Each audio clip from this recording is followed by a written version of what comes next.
Alexandra Marie Nutrition. Today we are going to be making sauerkraut. Sauerkraut is a wonderful health food that you can make at home. It is incredibly affordable and it is super easy to make. We're going to make two different types today. We're going to make a traditional sauerkraut and then a Latin American sauerkraut. The recipes I'm using for this video are from Sally Fallon's Nourishing Traditions. I love this book. I would say if you need one book on nutrition, buy this book. It's a cookbook, it's got tons of recipes, but there's great nutrition information. I think everyone should have it in their home. So let's get to it. The process of making sauerkraut is incredibly simple. You need just three basic ingredients: cabbage, sea salt, and caraway seeds. To begin, slice the cabbage and remove the core, like so. You then want to chop your cabbage small enough that it will fit inside the opening of your food processor, and then run the food processor with the slice attachment to finely shred the cabbage. You can also do this by hand if you don't have a food processor. We shredded our cabbage, and now here comes the fun part. So we're just going to add our cabbage and our salt and caraway seeds to the bowl. The recipe calls for 4 tablespoons of whey, which I don't have right now. I would recommend using that if you can access that. I'll be making a video on how to make your own whey because I'm going to make some so I can do this properly. If you don't have whey, you can just use an extra tablespoon of salt and it will still work. But the whey adds a lactobacilli culture to your sauerkraut and it makes the results more reliable in terms of flavor and just if it's gonna work well. And then you'll also have to use less salt. So let's get to the fun part. So this is perhaps the most labor-intensive part of the entire sauerkraut making process. You need to pound down the cabbage for typically about 10 minutes, as you can see I'm doing here.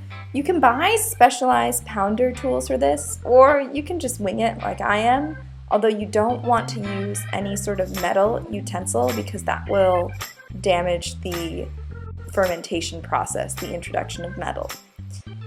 So yeah, just buckle down, get ready. It might take a few minutes, put on some good music.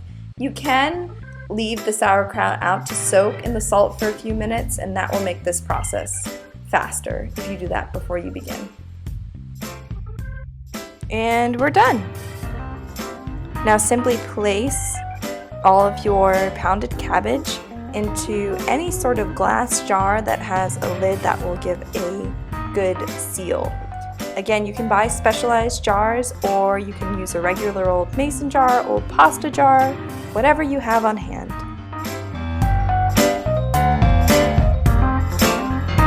The next thing we're gonna make, it's called curtido, which is a Latin American sauerkraut. So this is something you can use actually pineapple vinegar to make it, which of course I also don't have, but I have some pineapples. So once I'm eating them, you basically pickle the core of the pineapple and then you have the pineapple vinegar. I'm excited to try that at some point, but today we're just gonna make it with what we have on hand. So it includes carrots, about a cup of carrots, 2 medium, I just have 1 large onion, and 1 large cabbage, which I have 2 kind of small ones. And then the spices you use, it's again that 1 to 2 tablespoons of sea salt, depending if you have whey or not. Some red pepper flakes, 1/4 to 1/2 teaspoon of red pepper flakes, and then a tablespoon of dried oregano. That's how you make this one, and then the process is the same. So we get to do the fun pounding and the fun grating up in the food processor. As I make the Latin American sauerkraut, I'm going to explain to you the benefits of making these kinds of lacto-fermented foods. Lacto-fermentation refers to the many species of lactic acid-producing bacteria found in fermented foods. Fermentation is much different than rotting. The key difference is the controlled environment. In this case, it's a brine that is salty enough to kill off harmful bacteria, leaving behind lactobacilli, the good guys. The lactobacillus organism begin converting lactose and other sugars present in the food into lactic acid. This creates an acidic environment that safely preserves the vegetables and gives lacto-fermented foods their distinctive tangy flavor. During the fermentation process, certain microbes produce small amounts of some B vitamins, such as thiamine, riboflavin, and niacin, and in some cases even vitamin B12. Fermentation also increases levels of vitamins A, C, and K in some foods and improves mineral bioavailability. For example, a cup of cabbage has around 30 milligrams of vitamin C, whereas a cup of sauerkraut can have up to 600 to 700 milligrams per cup. More benefits of fermenting foods is that it provides a nutritionally superior method of preserving foods. It increases the amount of food enzymes present as well as the amount of good bacteria, i.e. probiotics. The additional enzymes help you digest and thus assimilate your food and nutrients. They also help to nourish and repair the gut by repopulating it with beneficial bacteria and encouraging a proper pH balance. To finish up these jars, I'm just squeeging down any cabbage residue from the side so they are completely clean.